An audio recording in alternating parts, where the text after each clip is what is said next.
BFM Business, Aide de com. L'invité. Et l'invité de la semaine, c'est Wale Badamossi Oyekami. Bonjour, vous êtes le fondateur et président de l'agence Derwin, agence fondée en 2011. Qu'est-ce qui différencie votre agence des autres? Le positionnement. On est vraiment centré sur l'entertainment, c'est ce qui nous passionne, c'est ce qui nous caractérise.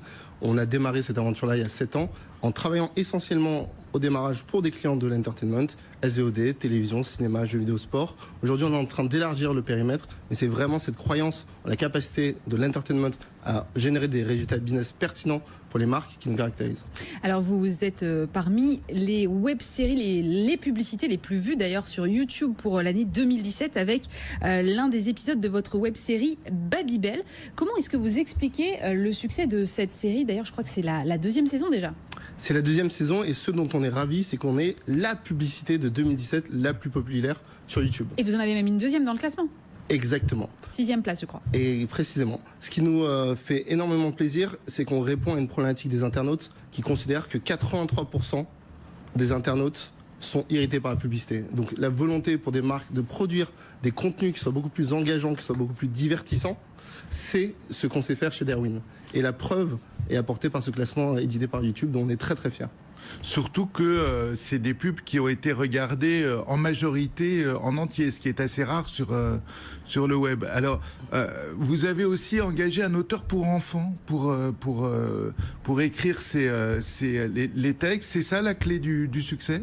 En fait, c'est hyper important pour nous de produire quelque chose qui soit considéré comme un épisode d'une série animée à la Pixar. Et pour ça, on allait chercher des talents en dehors de l'agence pour renforcer notre positionnement. Donc on a travaillé avec Cyril Tis, qui est spécialisé dans l'animation, qui a écrit Spirou et Fantasio, qui a écrit Foot de rue, qui est vraiment un professionnel de l'entertainment, qui est venu compléter notre expertise de marque, notre expertise créative pour créer des épisodes qui, pour celui du classement, a généré 4 millions de vues. C'est vraiment énorme. C'est incroyable. Avec justement des youtubeurs en voix off, quoi. Là aussi, l'idée, c'est de retrouver toute l'ambiance de YouTube et des gens connus. Exactement, c'est l'ambiance du cinéma aujourd'hui. Les films d'animation qui sortent en cinéma, ils sont doublés par des célébrités qui parlent à la cible. Notre cible, elle est double, c'est les 6-12 ans.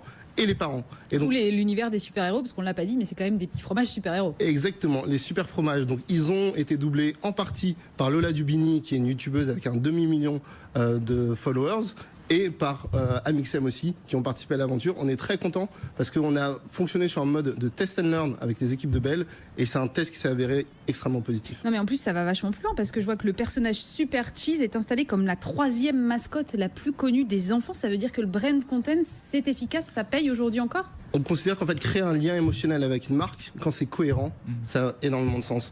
Babybel, c'est du lait et du fun. Historiquement, ça fait 40 ans que cette proposition de valeur existe. Donc la transformer en 2016-2017 en une web-série engageante, qu'on a même appelée une web-série augmentée, ça a été pour nous extrêmement naturel. Comment ça, augmentée?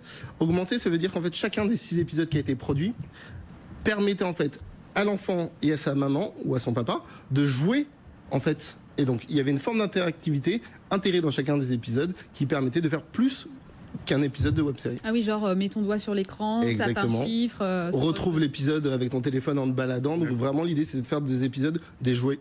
D'accord. Il y a une suite? Parce que... On est en discussion pour un 3e opus et on espère que vous pourrez prochainement retrouver les super fromages. Ok.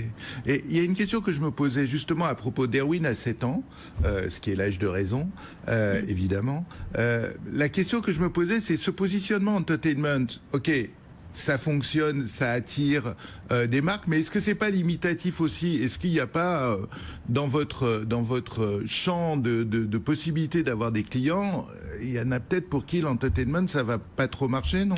En fait, la chance qu'on a aujourd'hui, c'est qu'on vient à peine de démarrer ce virage vers les marques. On a fait 6 ans avec des acteurs de la VOD, de la musique, du cinéma, du jeu vidéo. Et ça fait que depuis 2016, que ce positionnement nous amène vers des marques de grande consommation. Aujourd'hui, ce dont on se rend compte, c'est qu'on est de plus en plus sollicité sur du food, sur de l'alcool, sur du transport, qu'il n'y a pas de domaine spécifique qui nous empêche d'aller. Donc on est vraiment très optimiste quant à la capacité de l'entertainment à toucher nos cibles. C'est vraiment ça ce qu'on fait, c'est créer un lien émotionnel entre la marque et la cible.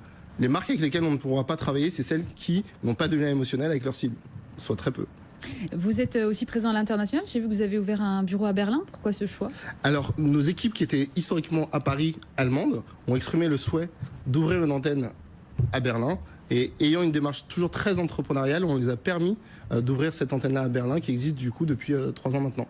Merci beaucoup Walid Badamossi Oye, Camille, fondateur et président de l'agence Derwin.